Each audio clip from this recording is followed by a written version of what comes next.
విశాఖపట్నం వేదికగా కోల్కతా ఢిల్లీ జట్ల మధ్య జరిగిన మ్యాచ్ సంచలనాలకు కేంద్ర బిందువుగా మారింది. ఈ మ్యాచ్ లో కోల్కతా జట్టు 272 పరుగుల భారీ స్కోరు సాధించి ఐపీఎల్ చరిత్రలో అత్యధిక స్కోర్ చేసిన రెండో జట్టుగా చరిత్ర సృష్టించింది. కేకేఆర్ ఇంత భారీ స్కోరు సాధించడంలో సునీల్ మారినా, రసెల్ రఘువంశీ, రింకు సింగ్ కీలక పాత్ర పోషించారు. ఇక ఈ మ్యాచ్ లో ఢిల్లీ జట్టు ఓడిపోయినా ఆ జట్టు కెప్టెన్ రిషబ్ పంత్ దూకుడైన బ్యాటింగ్ తో, పవర్ హిట్టింగ్ తో 200కు పైగా స్ట్రైక్ రేట్ తో బ్యాటింగ్ చేసి అభిమానుల్లో సరికొత్త జోష్ నింపాడు.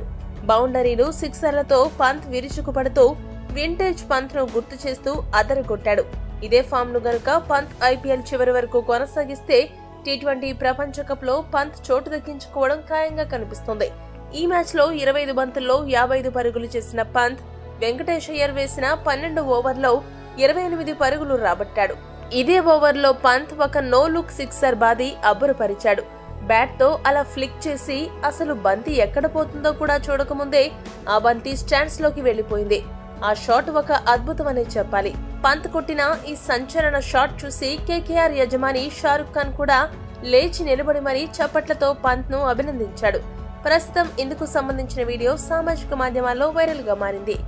ఈ వీడియో గనక మీకు నచ్చినట్టయితే లైక్, షేర్, కామెంట్ చేయండి. మరిన్ని స్పోర్ట్స్ అప్డేట్స్ కోసం మా ఛానల్ సబ్స్క్రైబ్ చేసుకోండి.